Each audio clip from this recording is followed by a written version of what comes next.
الحمد للہ وحدہ والصلاة والسلام علی من لا نبی بعدہ اما بعد فاعوذ باللہ من الشیطان الرجیم بسم اللہ الرحمن الرحیم ویسألونک عن الروح قل الروح من امر ربی.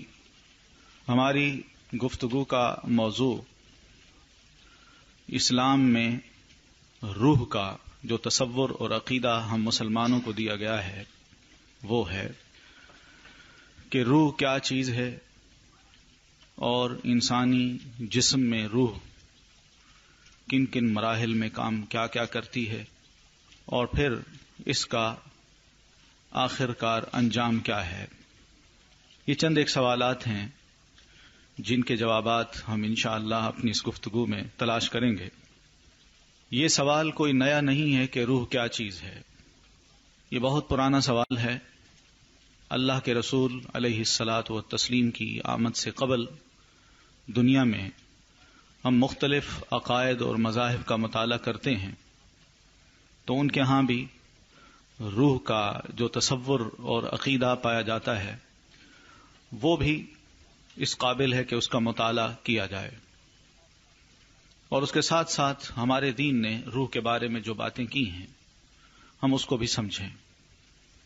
یہ بات حقیقت ہے کہ اسلام کی آمد سے قبل روح کی حقیقت کے بارے میں لوگوں کو قطعاً کوئی علم نہیں تھا اور نہ آج علم ہے. وہ چیزیں جو انسان کی عقل سے ماوراء ہیں ان چیزوں کو اللہ تعالی نے اپنے پاس رکھا ہے. اس کا علم کسی انسان کو نہیں دیا لیکن توہمات کی بنیاد پہ شک کی بنیاد پہ روح کے بارے میں عجیب و غریب اعتقادات لوگوں نے بنا لیے تھے. ہم دیکھتے ہیں کہ ہمارے قریبی ہمسایہ ملک میں یعنی ہندوستان میں ہندوؤں کے ہاں تناسخ کا ایک عقیدہ ہے. یہ بہت پرانا ہے جس کا مطلب یہ ہے کہ کوئی انسان جب مرتا ہے تو اس کی روح کسی اچھے یا برے پرندے کے جسم میں آ جاتی ہے یا پھر وہ بندہ جب فوت ہوتا ہے تو اس کی روح بعد والے انسان میں منتقل کر دی جاتی ہے. تو اس طرح تناسخ اور آواگان کا جو عقیدہ ہے وہ ان کے درمیان عام ہے. یہی چیز اہل مصر کے ہاں بھی پائی جاتی تھی کہ وہ بھی یہ سمجھتے تھے کہ انسان جب فوت ہوتا ہے تو اس کی روح کروان نام کا ایک پرندہ ہے ان کے ہاں اس کے جسم میں آ جاتی ہے اور یہ پرندہ میت کے گھر والوں کے پاس یا میت کے گھر کے ارد گرد منڈلاتا رہتا ہے اور اس کی روح بے چینی کا اظہار کرتی رہتی ہے جب تک گھر والے میت کی طرف سے کوئی قربانی نہ دیں، کوئی صدقہ نہ کریں یا کسی بت کے نام کوئی چڑھاوا نہ چڑھائیں، اس کی روح پرندے کے جسم میں بے چین رہتی ہے. یہی وہ بات تھی جو اہل کتاب بھی نہ سمجھ سکے، یہودی اور عیسائی. تو انہوں نے نبی علیہ الصلاۃ والتسلیم سے یہ سوال کیا کہ اللہ کے رسول روح کیا چیز ہے، یا انہوں نے کیا یا کرایا. تو نبی علیہ الصلاۃ والتسلیم بھی اس کا اگر جواب دیتے ہیں تو یہی فرماتے ہیں قل الروح من امر ربی، کہ اللہ کے رسول آپ یہ فرما دیجئے کہ روح جو ہے یہ میرے رب کا حکم ہے. یعنی میرے رب کے حکم سے یہ روح کسی بھی انسان کے جسم میں آ جاتی ہے اور کسی بھی انسان کے جسم سے اللہ کے حکم سے نکل جاتی ہے. یہ ایک ایسی چیز ہے جس کو انسان نہ ہاتھ سے محسوس کر سکتا ہے، نہ آنکھ سے دیکھ سکتا ہے، نہ اس کا وجود کوئی ایسی چیز ہے کہ جس کو کوئی جگہ مل سکے. یہ روح ایک لطیف جسم ہے اور اللہ نے جب سے اس کو پیدا کیا ہے یہ اسی حالت میں ہی ہے. یعنی اس معاملے میں اس طرح کہ مثلا ہم جب عالم بالا میں یعنی اس دنیا میں آنے سے قبل جہاں تمام انسانوں کی روحیں موجود تھیں تو اللہ نے اس روح کو جو بنایا تھا وہی روح اب بھی ہمارے جسم میں ڈال دی. یہی روح جب جسم سے نکل جائے گی تو یہ اپنے مقام پہ پہنچے گی. اس میں کوئی تبدیلی نہیں آتی. کہ ایک روح کو اللہ تعالیٰ دوسرے جسم میں ڈال دے، یا دوسرے جسم کی روح چھین کے ایک تیسرے جسم میں ڈال دے.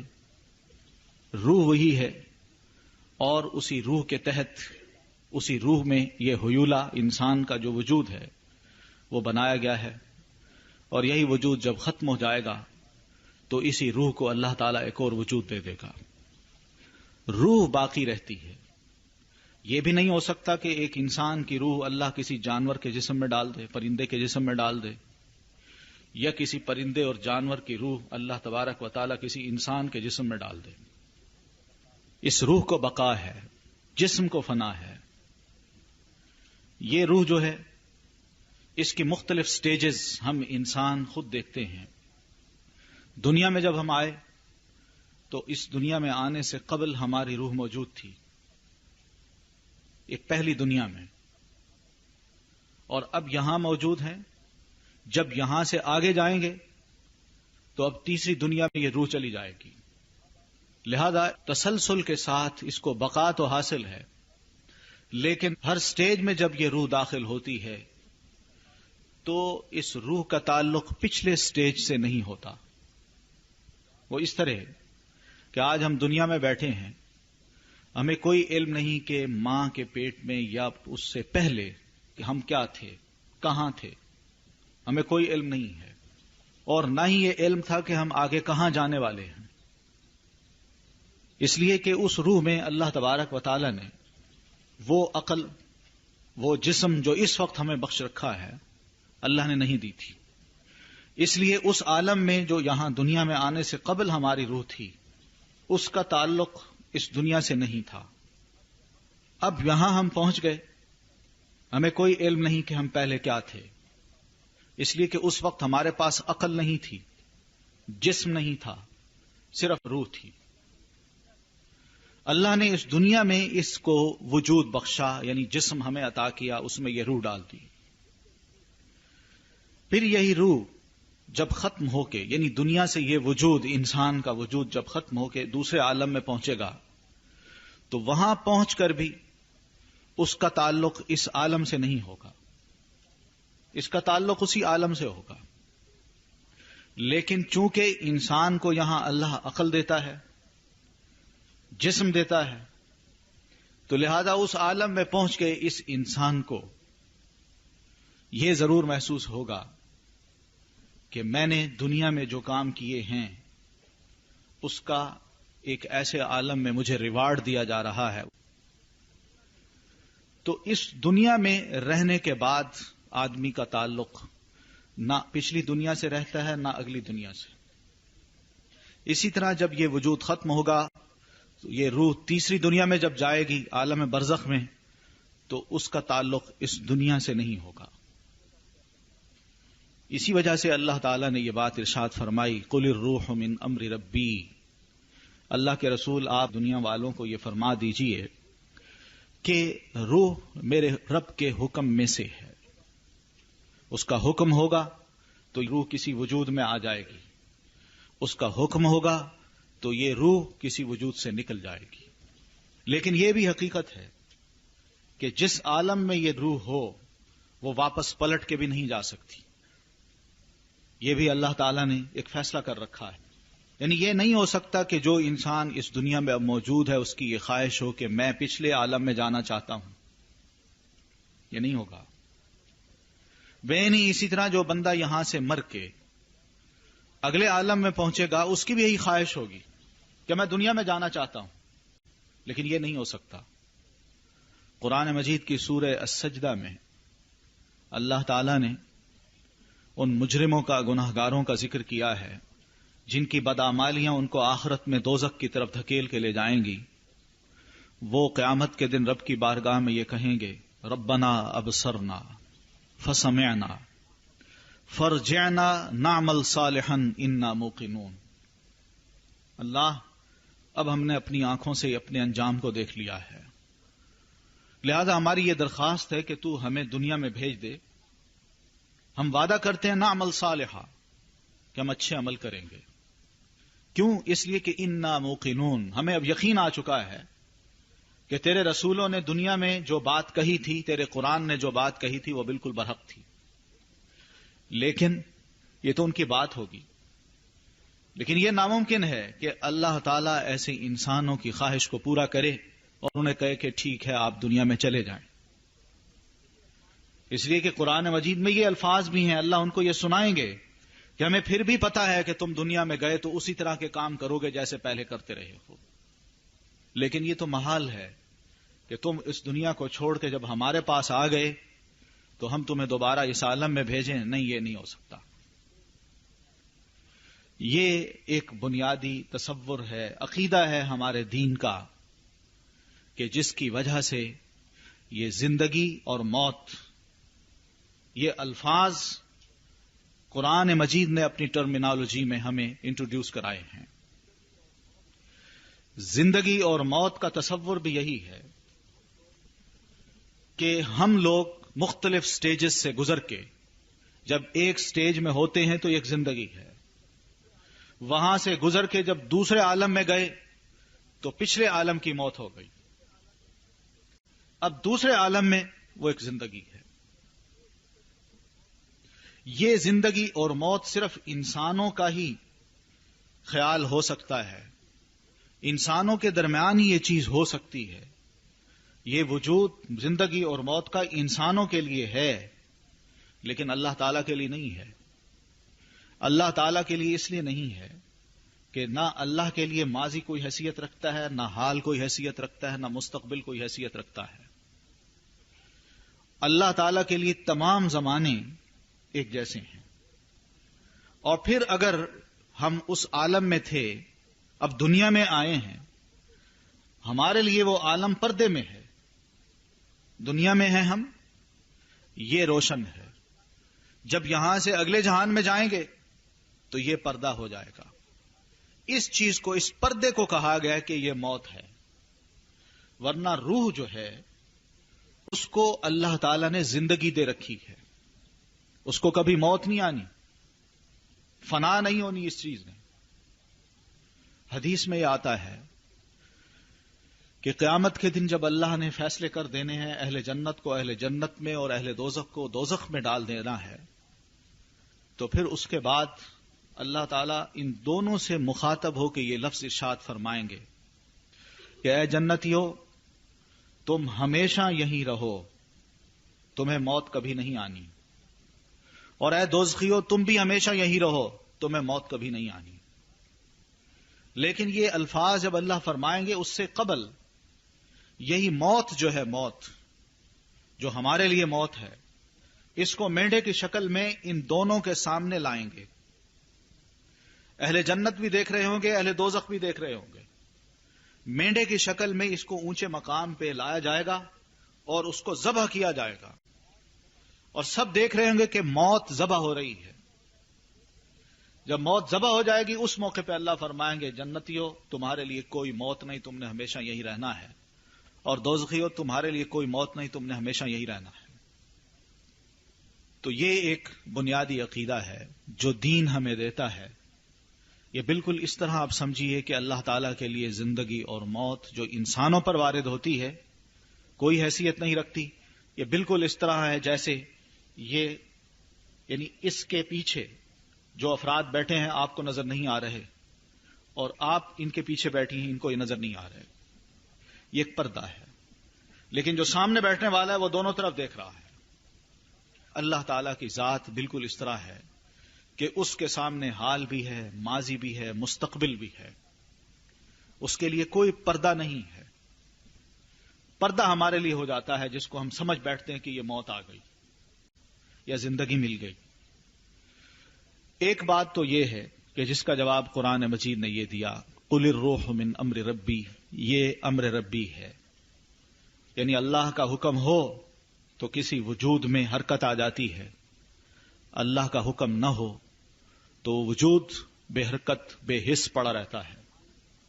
انسان کو جب موت آتی ہے ہم خود دیکھتے ہیں کہ اس کا جسم بے حس و حرکت پڑا رہتا ہے، اس کا دل کام نہیں کر رہا ہوتا، اس کا دوران خون رک جاتا ہے، اس کی آنکھیں ایک جگہ ٹک جاتی ہیں. اس کے کان سماعت نہیں کر سکتے، وہ بول نہیں سکتا، سب کچھ کہہ دیا جاتا ہے کہ یہ بندہ فوت ہو گیا ہے، روح نکل گئی۔ یہ ایک موت کی کیفیت ہے۔ کوئی بھی انسان جو زندہ ہے اس دنیا میں، اس کو جب موت آتی ہے تو اس کا جسم بے حس و حرکت ہو جاتا ہے، اور پھر اس کے بعد اس کو ڈکلیئر کر کے یہ فوت ہو گیا ہے، دفن کر دیا جاتا ہے۔ اس لیے کہ اگر اس کے اندر یہ ہمت ہو کہ میں زندہ ہوں، تو وہ خود اٹھے، وہ خود نہائے، وہ خود کفن پہنے، وہ خود اپنی قبر کے پاس جائے، یا خود ہی اپنے آپ کو قبر میں داخل کر دے، اور پھر اس کے بعد اس پر مٹی انسان ڈال دیں۔ یہ کوئی انسان نہیں کرتا۔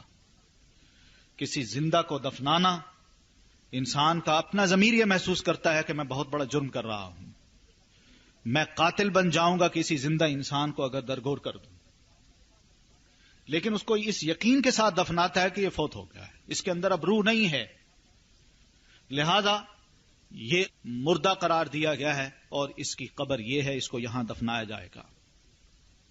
جب دفنا دیا جاتا ہے تو اس کا مطلب یہی ہے کہ وہ اب دوسرے عالم میں پہنچ گیا، اب دنیا میں نہیں ہے۔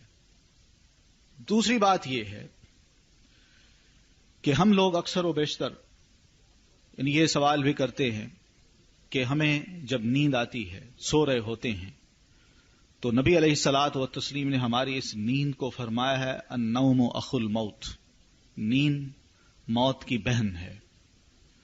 یہ اس لیے آپ نے فرمایا کہ انسان پر جب یہ حالت طاری ہوتی ہے نیند کی، تو یہی روح جس کے دو حصے ہیں، ایک حصہ اس کا نفسانی ہے اور دوسرا حصہ اس کا حیوانی ہے۔ حیوانی وہ ہے کہ جو انسان کی سانس کو، اس کے دوران خون کو باقی رکھتا ہے، یعنی یہ روح انسان کی سانس اور اس کے دوران خون کو باقی رکھتی ہے، یعنی روح حیوانی۔ اور روح نفسانی یہ ہے کہ آدمی جب سو جاتا ہے، روح حیوانی تو اس کے اندر رہتی ہے، لیکن روح نفسانی جو ہے اس کو خواب میں کہیں سے کہیں لے جاتی ہے، اور آدمی کسی ایسے مقام پہ بھی پہنچ جاتا ہے جہاں اس کو بے حد خوشی ہو رہی ہوتی ہے، یا کسی ایسے مقام پہ بھی پہنچ جاتا ہے جہاں اس کو بے حد اذیت ہو رہی ہوتی ہے۔ تو خواب میں انسان جو تکلیف محسوس کرتا ہے یا خوشی محسوس کرتا ہے، یہ روح نفسانی کا کام ہے۔ یہی روح اس کو کہیں سے کہیں لے جاتی ہے، اور پھر جب انسان جاگتا ہے تو یہی روح واپس پلٹ آتی ہے۔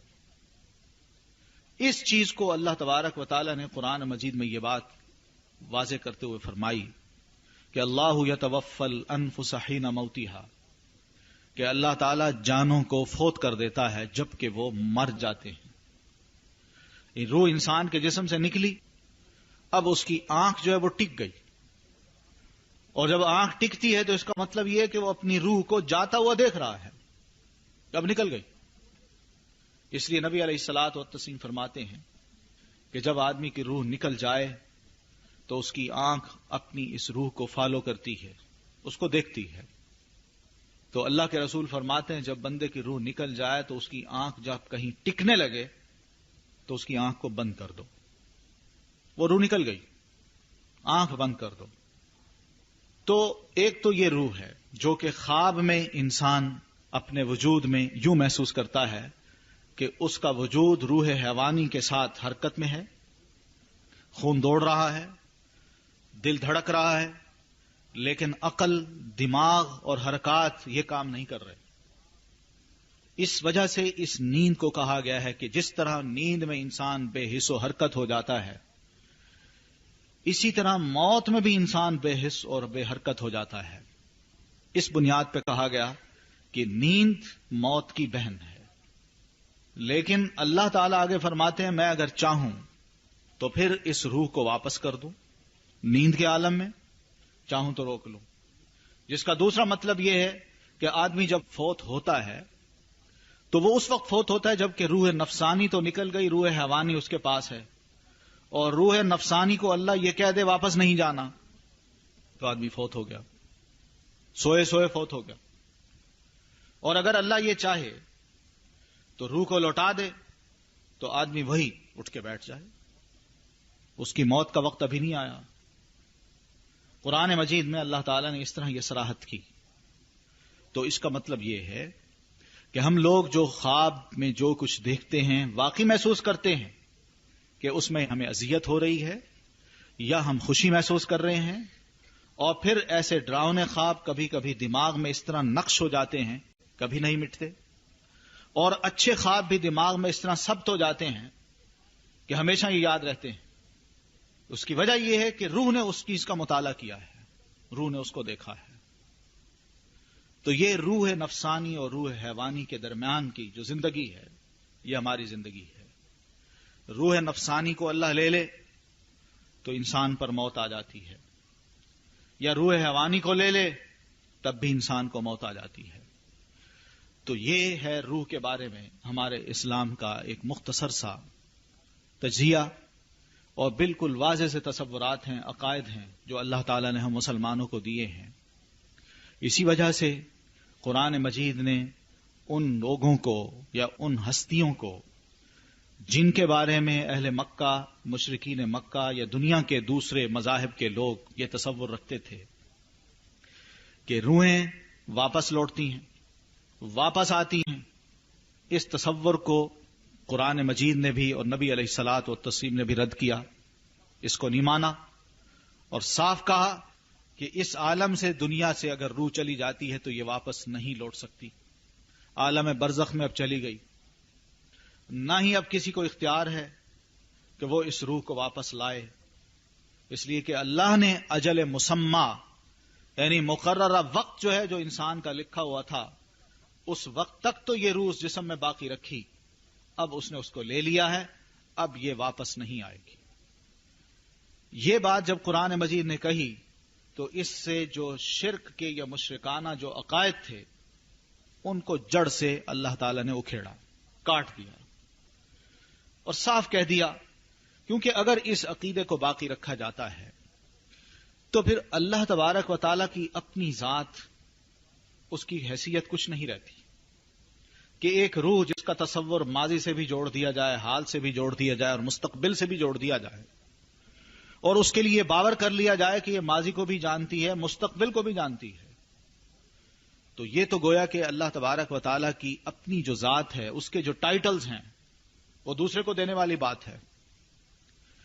اس لیے اللہ نے اپنی ذات کو عالم الغیب والشہادہ یہ کہہ کے متعارف کرایا ہے کہ میں غیب کو بھی جاننے والا ہوں، یعنی جو ماضی میں تھا یا مستقبل میں جو پیش آئے گا، ان تمام کو میں جاننے والا ہوں، اور جو موجود ہے، اس وقت بھی موجود ہے انسانوں کے سامنے، اللہ اس کو بھی جانتا ہے۔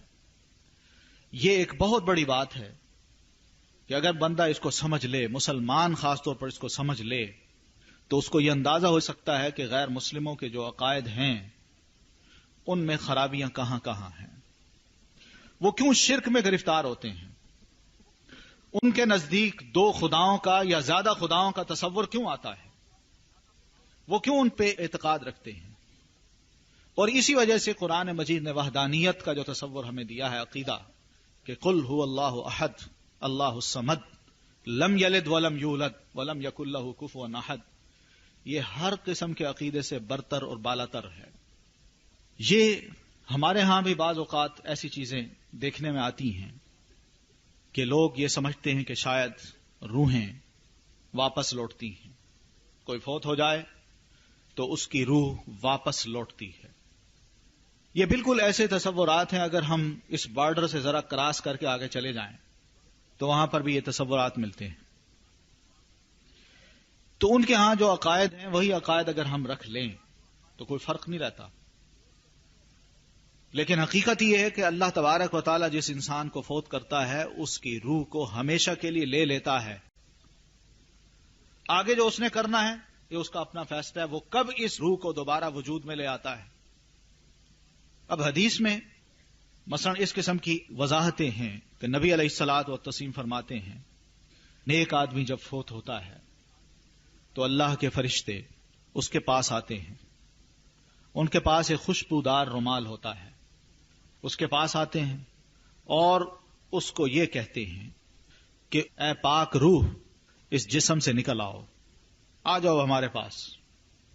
یہ روح بے چین نہیں ہوتی، بہت خوش ہوتی ہے، اس لیے کہ فرشتوں کا ملک الموت اور اس کے ساتھ جو اس کی ٹیم ہے، ان کا آنے کا انداز اور ان کی گفتگو کا انداز یہ مرنے والے کو باور کرا دیتا ہے کہ میرا بڑا اچھا استقبال کیا جا رہا ہے اور مجھے ویلکم کہا جا رہا ہے، مجھے لگتا ہے کہ میرا آگے انتظار ہو رہا ہے. یہ وہ چیز ہے جو اس موقع پر اس کو دکھا دی جاتی ہے. اور اللہ کے رسول فرماتے ہیں اس طرح اس کی روح نکل جاتی ہے اس کے جسم سے جیسے یہ گلاس بھرا ہوا، بالکل ایک قطرہ بھی اس کے اندر ڈالنے کی مزید گنجائش نہ ہو، لبالب بھرا ہوا ہے. اسی کے اندر ایک قطرہ ڈال دیا جائے تو وہ ٹپک کے باہر گر جائے گا. بینی اسی طرح ایک مسلمان طیب بہترین انسان کی روح جو ہے وہ اس طرح اچھل کے باہر آ جاتی ہے بغیر کسی تکلیف کے. یہ ہوتا ہے ایک نیک آدمی کا انجام. اور پھر جب وہ روح اتنی اچھل کے باہر آتی ہے تو اس کا مطلب یہ ہے کہ بندہ اپنی روح کو بڑی خوشی کے ساتھ ان کے حوالے کر رہا ہے بغیر کسی خوف کے. یہ وہ چیز ہے جس کو ہم بار بار پڑھتے ہیں، لا خوف علیہم ولا هم یحزنون، کہ ایسے لوگوں کے لیے کوئی خوف نہیں، نہ مستقبل کا نہ حال کا، بلکہ اپنے مستقبل کو دیکھ کے بڑا خوش ہوتے ہیں کہ یہ وہ مقام ہے. اور اللہ تعالی یہ مقام انسانوں کو دکھا دیتا ہے، نیک انسانوں کو. آپ کو یاد ہوگا کہ نبی علیہ الصلاۃ والتسلیم کا جب آخری وقت آیا تو نبی علیہ الصلاۃ والتسلیم کے بارے میں حضرت عائشہ فرماتی ہیں کہ اللہ کے رسول کا سر مبارک میری گود میں تھا، بیٹھے بیٹھے اچانک ہی نبی علیہ الصلاۃ والتسلیم کی ٹکٹکی بند گئی، اور پھر اس کے بعد آپ نے ہاتھوں کو اوپر اٹھایا اور یہ فرمایا اللہم بالرفیق الاعلی، اللہم بالرفیق الاعلی، اور پھر اس کے بعد آپ کا ہاتھ ڈھلک گیا اور آپ فوت ہو گئے. یہ آپ نے کیوں فرمایا؟ جس کا مطلب یہ ہے اللہ مجھے تیری رفاقت اعلی چاہیے، اعلی رفاقت کا میں خواستگار ہوں، میں وہاں پہنچنا چاہتا ہوں. آپ کو وہ مقام دکھا دیا گیا تھا، اس لیے آپ نے وہاں جانے کو ترجیح دی. اور اللہ کے رسول علیہ الصلاۃ والتسلیم یہ لفظ کہتے ہوئے اپنے اس مقام کو دیکھتے ہوئے فوت ہو گئے. ہماری تاریخ میں بھی بہت سے اچھے اچھے لوگ، اکثر و بیشتر آپ نے بھی سنا ہوگا، نیک لوگ جب فوت ہوتے ہیں تو اللہ تعالیٰ ان کو یہ نصیب کرتا ہے کہ مرنے سے قبل وہ یا تو کلمہ شہادت پڑھ رہے ہوتے ہیں، یا سجدے میں ہوتے ہیں، یا ایک اچھی حالت میں ہوتے ہیں کہ ان کا انجام اللہ تبارک و تعالیٰ بہت ہی اچھا کر دیتے ہیں. اسی وجہ سے اللہ کے رسول نے ہمیں ایک دعا سکھائی ہے کہ ہم مسلمان ہر وقت یہ دعا پڑھا کریں، اللہم احسن عاقبتنا فی الامور کلیہا، اے اللہ ہر معاملے میں ہمارا انجام بہترین فرما. یہ نبی علیہ الصلاۃ والتسلیم کی دعا ہوتی تھی کہ انسان کا انجام بہتر سے بہتر ہو. کوئی پتہ نہیں کہ آدمی ساری زندگی نیکیاں کرتا رہے اور آخر وقت میں کوئی ایسا غلط کام کر رہا ہو کہ عین اس موقع پر موت آ جائے. اس لیے نبی علیہ الصلاۃ والتسلیم اس دعا کو بارہا پڑھا کرتے تھے، ہر وقت اللہ تعالیٰ سے مانگا کرتے تھے. تو ایسے انسان کی روح کو فرشتے اوپر لے جاتے ہیں اور پھر وہاں پہ راستے میں ہی اس کی خوشبو اتنی پھیل جاتی ہے کہ ہر آنے جانے والا فرشتہ اس روح کو لے جانے والے فرشتوں کو کہتا ہے کہ کتنی مبارک روح ہے، یہ کون ہے؟ تو فرشتے جواب دیتے ہیں یہ فلاں ہے، فلاں کا بیٹا ہے. نام لیتے ہیں، باپ کا بھی نام لیتے ہیں. یعنی اس اعتبار سے بھی دیکھا جائے کہ باپ کا نام اس لیے لیتے ہیں کہ باپ بڑا مبارک انسان تھا جس نے اپنی اولاد کی اس طرح تربیت کی، کہ اس کی اس طرح تربیت کر کے آج اس کو یہ مقام نصیب ہوا کہ ہم اس کی روح کو اعلی علیین میں لے کے جا رہے ہیں. تو اوپر جب جاتی ہے دروازہ کھلتا ہے تو اللہ تبارک و تعالیٰ کے ہاں اس کو یہ خوشخبری سنا دی جاتی ہے کہ تم معاف کیے گئے انسان ہو، تمہارے اعمال کو ہم نے قبول کیا، لہذا تمہیں ہم ذرا جنت کی سیر کراتے ہیں. یہ بالکل اس طرح ہے جیسے ہمارے ملک میں باہر کا کوئی بادشاہ آ جائے، صدر آ جائے، تو میٹنگز تو ایک دو ہو گئیں، لیکن اس کے بعد اس کو مختلف مقامات کی، اچھے مقامات کی سیر کرائی جاتی ہے. یہی کچھ وہاں ہوتا ہے. اس کو سیر کرائی جاتی ہے اور پھر اس کے بعد اس کی روح واپس جسم میں لائی جاتی ہے، اور قبر میں اس سے سوال جواب کرنے کے بعد اس کو اس کا مقام دکھا دیا جاتا ہے کہ تمہارا یہ مقام ہے، لیکن یہ مقام تمہیں ابھی نہیں ملے گا، یہ قیامت کے دن ملے گا. بس یہ اس کو دیکھتے رہو تم. تو اس اعتبار سے اس روح کو، اس جسم کو ایک خوشی محسوس ہوتی ہے، اور اس کی قبر جنت کے باغوں میں سے ایک باغ بن جاتی ہے. ابھی اس کو اس کا مقام دکھایا جاتا ہے، لیکن وہ اجر جو ہے اس کے اعمال کا وہ نہیں دیا جا رہا، وہ وہاں ملے گا، قیامت کے دن ملے گا. بہنی اسی طرح ایک بری روح کو جب فرشتے آ کے قبض کرتے ہیں تو ان کے آنے کا انداز، ان کے بولنے کا انداز کچھ اس طرح ہوتا ہے کہ وہ میت جو ہے، مرنے والا، وہ گھبرا رہا ہوتا ہے، اور اس کی روح کو جب یہ کہتے ہیں او ناپاک روح اپنے جسم سے نکل آؤ، یہ انداز گفتگو اس کو کپ کپاسا دیتا ہے. اس کی روح بجائے نکلنے کے جسم کے اندر بھاگتی ہے اور جگہ نہیں پاتی، جان نہیں دینا چاہتی کہ میں یہاں سے نکلوں، اس لیے کہ مجھے تو بڑے برے مقام پہ لے جائیں گے. لیکن اللہ کے رسول فرماتے ہیں کہ اس کی روح بہرحال بھاگ کے کہاں جا سکتی ہے. یہی فرشتے اس کی روح کو نکالتے ہیں. کیسے نکالتے ہیں؟ یہ بھی نبی علیہ الصلوۃ والتسلیم نے اس کی وضاحت یوں فرمائی، یہ عالم الغیب کی باتیں ہیں، اور یہ باتیں سوائے نبی کے کوئی اور نہیں بتا سکتا.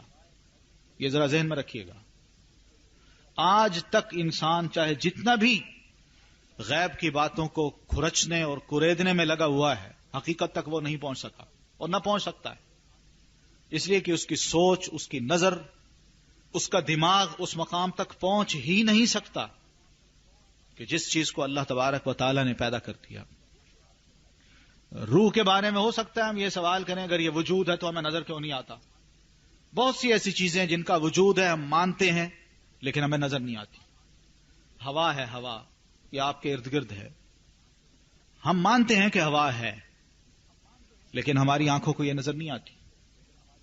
بہت سی ایسی چیزیں ہیں، فرشتے ہیں، جن ہیں، اور بھی مَا يَعْلَمُ جُنُودَ رَبِّكَ إِلَّا هُوَ، یعنی ہمارے ارد گرد معلوم نہیں کتنے اللہ کے لشکر ہیں کہ جن کو ہم نہیں جانتے سوائے اللہ تعالیٰ کے، اور کوئی نہیں جان سکتا. تو اس کی روح کو اللہ کے رسول فرماتے ہیں کہ اس طرح وہ باہر نکالتے ہیں جیسے ایک کانٹے کا پوری شاخ ہو، کانٹے دار، اور اس کے ارد گرد کپاس کو لپیٹ دیا جائے اور پھر اس کپاس کو گیلا کر دیا جائے، پھر ان کانٹوں کو اس کپاس کے اندر سے نکالا جائے. آپ فرماتے ہیں اسی طرح اس کی روح کو باہر نکالا جاتا ہے. اتنی اذیت سے وہ اپنی روح کو ان فرشتوں کے حوالے کرتا ہے، اور پھر اس کے بعد اس کے مقام اور مرتبے کا تعین یوں ہوتا ہے کہ بدبودار کپڑے میں اس کو لپیٹ کے اوپر لے جاتے ہیں. ہر طرف بدبو ہی بدبو. ہر آنے جانے والا فرشتہ کہتا ہے یہ کون سی خبیث روح ہے، کون ہے یہ؟ تو وہ فرشتے بھی جواب دیتے ہیں یہ فلاں ہے اور فلاں کا بیٹا ہے. یہاں بھی باپ کا ایک تعین ہو جاتا ہے کہ باپ نے کیا کیا. آگے اوپر جاتی ہے یہ روح، دروازہ نہیں کھلتا، رحمت کے دروازے بند، وہیں سے اس کو پھینک دیا جاتا ہے. اور پھر اسی طرح قبر میں جب سوال اور جواب میں وہ ناکام رہتا ہے، پھر اس کے بعد اس کو اس کا مقام دکھا دیا جاتا ہے کہ یہ تمہارا انجام ہے، اب اس کی اذیت بھگتو. یہ بھی انجام دکھایا جا رہا ہے لیکن اذیت قیامت کے دن اس کو دی جائے گی. تو اللہ کے رسول علیہ الصلوۃ والتسلیم نے یہ جو باتیں کی ہیں یہ بھی بالکل اسی سوال کی طرح ہیں کہ روح کیا چیز ہے. جواب اللہ نے یہ دیا قُلِ الرُّوحُ مِنْ أَمْرِ رَبِّي، کہ آپ یہ فرمائیے روح جو ہے میرے رب کے حکم سے ہے. اب یہ رب کے حکم کو جاننے کی خواہش جو انسان کے اندر ہے، یہ ایسی خواہش ہے جس کو کبھی بھی پورا نہیں کیا جا سکتا، اور نہ اللہ کرنا چاہتا ہے، اور نہ ہی یہ ہو سکتی ہے. اس کی وجہ یہ ہے کہ اللہ فرماتے ہیں یہ میرا ایک حکم ہوتا ہے، میں جب کہتا ہوں کہ روح ہو جا اس جسم کے اندر اور اس کے اندر حرکت ہو جائے تو ہو جاتی ہے. اگر یہ بھی اختیار انسان کو دے دیا جاتا کہ وہ روحوں کو بنائے اور پیدا کر دے تو انسان اللہ کو منہ چڑھاتا کہ تم نے نہیں دی اولاد، دیکھو میں نے خود پیدا کر دی، تم کون سے خدا بنے بیٹھے ہو؟ اس لیے ہماری شریعت میں متبنہ یعنی کسی بچے کو اڈاپٹ کرنا اور اس کو اپنا بیٹا بنا دینا اور یہی کہنا کہ یہ میرا بیٹا ہے، اس کو غلط قرار دیا گیا ہے۔ اور یہ کہا گیا قرآن مجید میں کہ ادعوہم لآبائہم، جس بچے کو کوئی باپ اڈاپٹ کر رہا ہے اس کے لیے ناجائز ہے کہ وہ ہو تو کسی اور کا بیٹا اس کو اڈاپٹ کر کے کہے کہ میں اس کا باپ ہوں۔ اللہ نے مسلمانوں سے یہ فرمایا کہ تم اس کا جو اصل باپ ہے اس کے نام سے اس کو پکارو۔ کیوں؟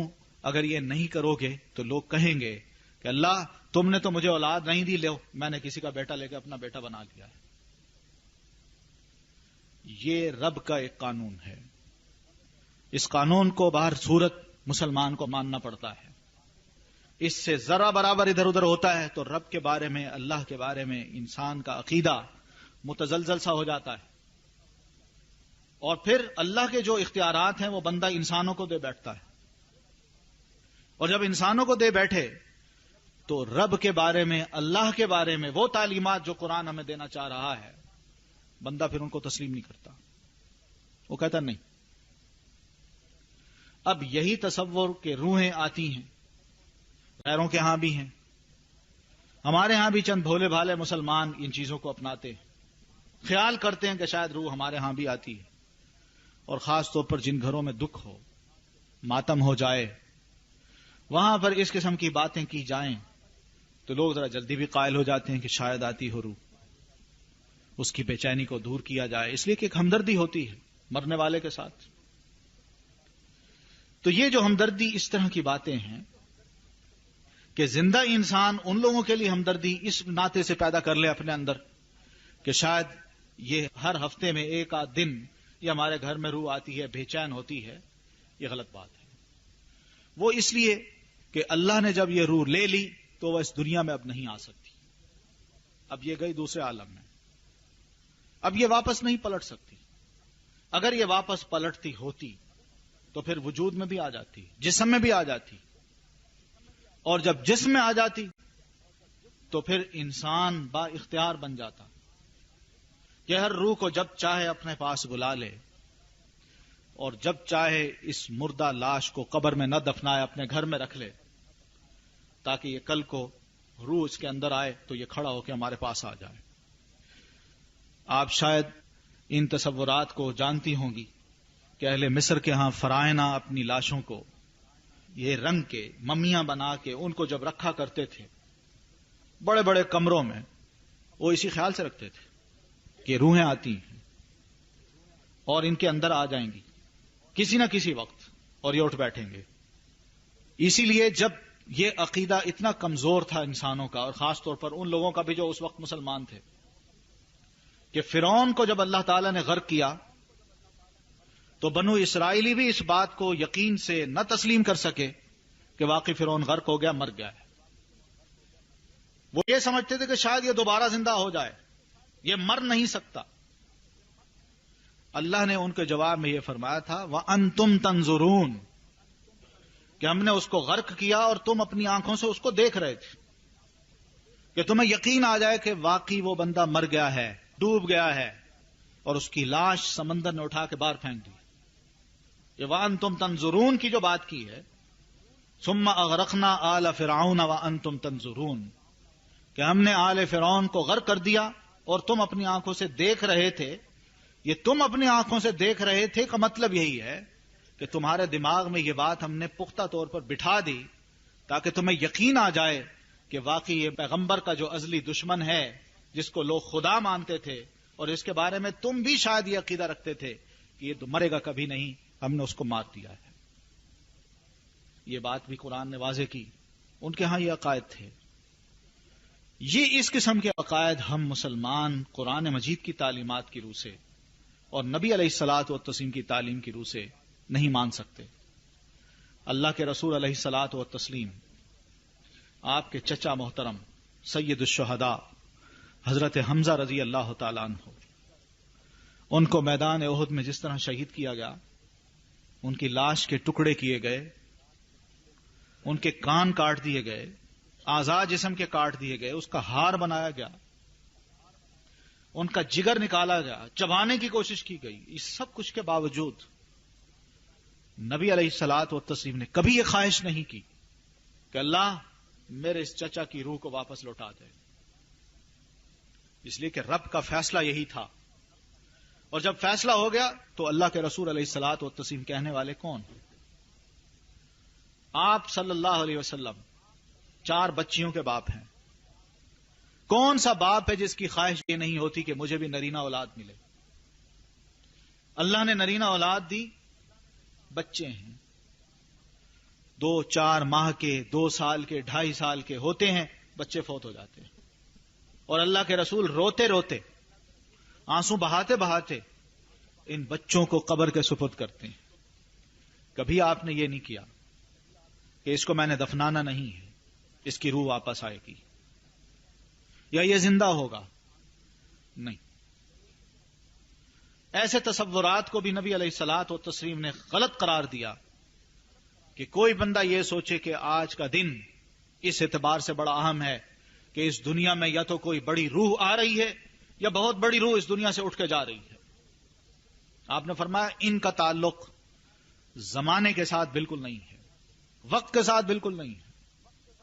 اللہ کے رسول کے دور میں سورج گرہن ہوا، سورج کی روشنی کم پڑی، تو وہاں پہ عام یہ بات پھیلی تھی مسلمانوں کے درمیان کہ سورج جب گرہن ہوتا ہے تو اس کا یہ مطلب ہوتا ہے کہ آج کے دن کوئی بڑی شخصیت یا تو پیدا ہو رہی ہے یا بہت بڑی شخصیت آج کے دن فوت ہو جائے گی۔ جیسے ہمارے ہاں یہ عام بات ہے کہ جمعہ کے دن 2 خطبے ہو جائیں، ایک عید کا اور ایک جمعے کا، تو کوئی بڑا اہم واقعہ ہونے والا ہے۔ یہ باتیں ایسی نہیں ہیں۔ اللہ کے رسول نے کھڑے ہو کے تمام صحابہ کرام کو جمع کیا، خطبہ دیا، ایک لیکچر دیا، اس موقع پہ یہ فرمایا کہ ان الشمس والقمر آیتان من آیات اللہ، کہ مسلمانوں سورج اور چاند ان کی روشنی کو سلب کر لینا، ان کو بے نور کر دینا، یہ اللہ کی نشانیوں میں ایک بہت بڑی نشانی ہے۔ اللہ اپنی پہچان کروا رہا ہے دنیا والوں کو۔ وہ اس طرح اللہ تعالیٰ فرمانا یہ چاہ رہے ہیں کہ دیکھو کتنا بڑا سورج ہے، اس سورج کو میں بے نور کر دیتا ہوں۔ جب میں اس کو بے نور کر سکتا ہوں، چاند کو بے نور کر سکتا ہوں، یہ انسان اور یہ دنیا، یہ زمین چھوٹی سی، اس کی زندگی کو یا اس کے نور کو میں چھین کیوں نہیں سکتا؟ گویا کہ اللہ تعالیٰ اپنی قدرت کا اظہار کر رہے ہوتے ہیں اور ایک ایک انسان کو یہ باور کرا رہے ہوتے ہیں کہ یہ بہت بڑی چیز اگر میں نے بے نور کر دی ہے تو اے انسان تم کوئی ایسی چیز نہیں ہو کہ تمہاری روح کو میں لے نہ سکوں اور تمہیں بھی بے نور نہ کر دوں، تمہاری آنکھیں بھی کچھ نہ دیکھ سکیں۔ یہ عقائد تھے، نظریات تھے جو اللہ کے رسول علیہ الصلوۃ والتسلیم نے لوگوں میں عام کیے، بتایا، ان توہمات کو نکالا۔ نبی علیہ الصلوۃ والتسلیم کے دور میں ایک دفعہ عید جمعہ کے دن آئی، اس موقع پہ ایک مسئلہ بتایا ان کو، اور یہ نہیں فرمایا کہ آج کے دن خدا نخواستہ کوئی بڑا واقعہ ہونے والا ہے، بلکہ آپ نے یہ فرمایا تو بڑا مبارک دن ہے کہ اللہ نے ایک دن کو ہمارے لیے 2 خوشیاں بنا دیا، ایک عید کی خوشی، ایک جمعہ کے دن کی خوشی۔ اور پھر آپ نے یہ بھی فرمایا کہ دیکھو ایک دن میں 2 خطبے جو ہیں یہ نہیں ہو سکتے، یعنی ایک عید کا خطبہ ہو اور ایک جمعے کا خطبہ ہو۔ آپ فرماتے ہیں اس کے لیے میں امت کو اجازت دیتا ہوں کہ وہ چاہے تو جمعہ کا خطبہ سننے کی بجائے ظہر کی نماز پڑھ لے، جس طرح عام ظہر کی نماز پڑھی جاتی ہے، اور اگر چاہے تو جمعہ کا خطبہ پڑھ لے، اختیار دے دیا آپ نے۔ لیکن آپ نے جب یہ مسئلہ فرمایا تو ساتھ یہ فرما دیا انا مجمعون، کہ ہم خود جمعہ پڑھیں گے۔ اجازت دی آپ نے، لیکن آپ نے یہ فرمایا کہ میں جمعہ پڑھوں گا، جمعہ کا خطبہ بھی دوں گا۔ یہ ایک مسئلہ تھا جو اس طرح آپ نے واضح کیا. وہ وہم یا توہمات جو مسلمانوں کے ذہنوں میں کسی بھی طریقے سے آ سکتے تھے، اللہ کے رسول علیہ الصلاۃ والتسلیم نے ان کو نکالا، باور کرا دیا کہ ایک دن اور رات کا آنا جانا یہ اللہ تبارک و تعالیٰ کے قدرت کی نشانیوں میں ایک نشانی ہے. اس کا انسانی زندگی کے ساتھ یا انسان کی زندگی میں جو اہمیت ہوتی ہے یا خدا نخواستہ کوئی نقصانات اس کو آتے ہیں، ان کے ساتھ ان کا کوئی تعلق نہیں. اصل میں انسان کے اپنے اعمال ہی ہوتے ہیں جو انسان کو اس مقام پہ لے جاتے ہیں. یہ آپ نے باور کرایا. تو بہرحال یہ چند ایک باتیں ہیں جو کہ روح سے متعلق اللہ کے رسول نے اور قرآن مجید نے ہمیں بتائی ہیں. اللہ تعالی ہمیں ان کی سمجھ عطا فرمائے، اور جو باتیں میں نے کہی ہیں اگر ان میں کہیں کوئی خامی ہو تو میری بھی اور آپ تمام کی بھی اصلاح اللہ تعالی فرمائے. اگر آپ کے پاس کوئی سوال ہو تو آپ کر سکتی ہیں. سوال ہے، میرے ایک جاننے والے ہیں، ان کے والد کی وفات ہو گئی ہے، لیکن ایک دن اس نے اپنے والد کے حلیے جیسا شخص سفید لباس میں ملبوس بظاہر دیکھا، اور ایسا 2-3 مرتبہ اس نے دیکھا. اگر روحیں واپس نہیں آتی تو پھر یہ کیا تھا؟ دیکھیے، ایک ہوتی ہے روح اور دوسرا ہوتا ہے جسم. جسم جو ہے یہ تو ظاہر ہے، وہ تو ہم نے دفنا دیا. روحوں کا واپس آنا، اس سے تو مراد یہی زیادہ سے زیادہ لیا جا سکتا ہے کہ ایک اندیکھی چیز ہے جو ہمارے ارد گرد گھومتی ہے، جس کو ہماری آنکھیں نہ دنیا میں دیکھ سکی تھیں نہ مرنے کے بعد ہم جان سکے تھے.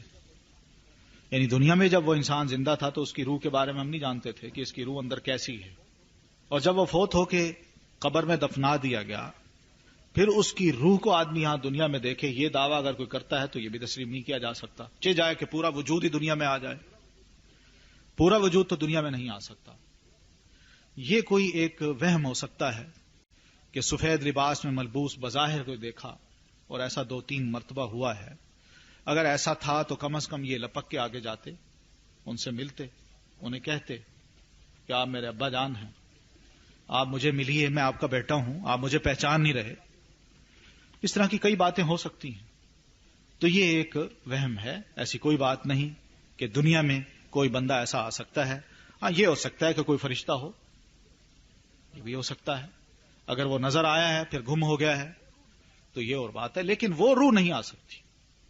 سوال ہے، اکثر ہم سنتے ہیں کہ انسان کی موت کے بعد اس کی روح 40 دن تک گھومتی رہتی ہے، اور لوگ گھر میں لائٹ جلا کر رکھتے ہیں کہ روح آئے گی.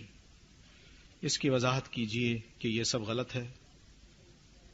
دیکھیے، اس میں روح کے بارے میں ہم تو خیر ماشاء اللہ پڑھے لکھے لوگ ہیں، ہمیں اللہ نے بہت سمجھ دے رکھی ہے، لیکن مجھے ایک دیہاتی خاتون کا تبصرہ بہت اچھا لگا کہ اس کو بھی یہ کہا گیا کہ تمہارا خاوند جو فوت ہوا ہے اس کی روح ہفتے میں 1-8 دفعہ یہ 40 دن تک گھومتی رہے گی تمہارے گھر کے ارد گرد، جب تک کہ تم کچھ نذرانہ صدقے کے طور پر رب کی بارگاہ میں پیش نہ کرو. اس نے پوچھا کیا آپ نذرانہ پیش کروں؟ میں روح کو دیکھنا چاہتی ہوں، ملنا چاہتی ہوں. تو اسے کہا گیا کہ کچھ چیزیں پکاؤ، کچھ رکھو، اور پھر اس کے بعد ہم آئیں گے، بیٹھیں گے تو دیکھیے گا روح آئے گی. تو اس مسکین خاتون نے سب کچھ بنایا، پکایا، سجا کے رکھا، لوگ بھی آ گئے. تو جس شخص نے انہیں نصیحت کی تھی کہ روح آتی ہے وہ بھی آ گئے. اب یہ خاتون بیٹھی ہے، اب انتظار کر رہی ہے. تو بیٹھے بیٹھے وہ صاحب کہتے ہیں جی روح آ گئی ہے، کھائیے. تو یہ مذاق نہیں، یہ بات حقیقت ہے. تو وہ خاتون کہنے لگی وہ کیسے؟ کہنے آ گئی ہے. ان کو بتائیے تو صحیح کہاں ہے؟ ان کو میں کہہ رہا ہوں آ گئی ہے. خاتون نے جو مختصر بات کی ہے اس کا بہترین جواب تھا، اور یہ عقل کو بھی لگتا ہے. اس نے کہا خاوند میرا ہے، نظر تمہیں آ رہا ہے. اتنی بات کی. تو مقصد کہنے کا یہ ہے کہ اس قسم کی جو باتیں ہیں یہ توہمات میں ہیں. اس کا کوئی حقیقی علم، کوئی پکچر، کوئی ایسی حقیقی چیز آج تک کوئی انسان دے نہیں سکا. اگر کوئی دے سکتا تو اللہ تعالیٰ کی ذات تھی، وہ قرآن مجید میں اس کو بیان کر دیتی. لیکن اللہ تعالیٰ نے بھی اس کو بیان اس لیے نہیں کیا کہ یہ انسان کی اپروچ سے بالکل باہر چیز ہے. اس لیے آدمی اگر اس میں کھوئے گا تو ایک غیر ضروری چیز میں پڑ جائے گا. اس کو امر ربی ہی سمجھ کے بندہ قبول کر لے، یہ ایک ایمان ہے.